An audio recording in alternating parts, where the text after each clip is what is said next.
গত 8 দিন ধরে জেলবন্দি সন্ন্যাসী চিন্ময় কৃষ্ণ দাস গোটা বিশ্বের নিন্দার মুখে বাংলাদেশ, কিন্তু তা সত্ত্বেও বাংলাদেশে হিন্দুদের উপর আক্রমণের ঘটনা কমছে না। এর মধ্যেও গত কয়েকদিনে একাধিক জায়গায় মন্দির ভাঙচুরের ঘটনা ঘটেছে, যার প্রতিবাদ সরাসরি এসে পড়েছে এ রাজ্যে।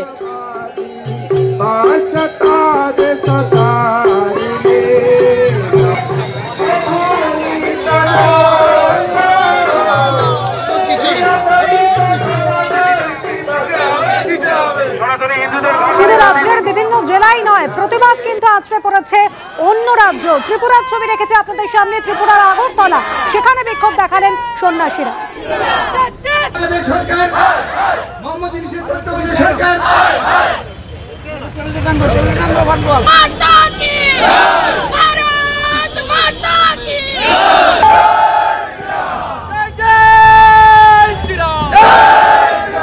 আমরা সভা মিছিল প্রতিবাদ জাতীয় পতাকা ধ্বজ নিয়ে এবং আমাদের যে কর্মসূচি ফ্রেট ভেহিকেল বন্ধ আছে সকাল 6টা থেকে 24 ঘন্টা আমরা চালাতে দেব না।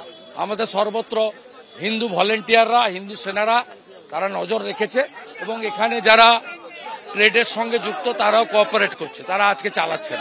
এবার পরবর্তী কর্মসূচি কি দাঁড়িয়ে আছে দেখছেন, ফাঁকা, সমস্ত গাড়ি ফাঁকা। আমরা কমপ্লিটলি বন্ধ না করলে বাংলাদেশ বয়কট, অল স্পেয়ারে বয়কট। পরবর্তী সময় কি কন্টিনিউ চলবে, এই একদিনের লড়াই নয়, এ লড়াই কন্টিনিউ চলবে। এরপরে কোচবিহার বর্ডারে হবে, হিলি বর্ডারে হবে, সর্বত্র হবে, প্রতিদিন মিছিল মিটিং হবে, হিন্দু সমাজ রাস্তায় এবং বঙ্গীয় জাগরণ মঞ্চ থেকে সর্বত্র মিছিল মিটিং চলছে, বহু জায়গায় আজকে হচ্ছে, আগামীকালও হবে।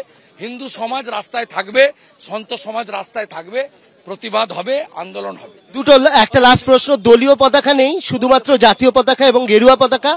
আর দ্বিতীয় হচ্ছে যে আপনাদের এইটা নিয়ে কি বলবেন, দলীয় পতাকা নেই, জাতীয় পতাকা? না, এটা দলের কর্মসূচি নয়, দল যুক্ত হয়েছে।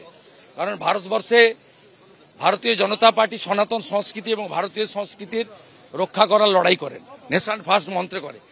মনে করি এটা কোনো একটা রাজনৈতিক দলের বিষয় নয় যে হিন্দুরা তৃণমূল সিপিএম করেন বা যদি কংগ্রেসও করে থাকেন, এই হিন্দুদের অস্তিত্ব রক্ষার লড়াই।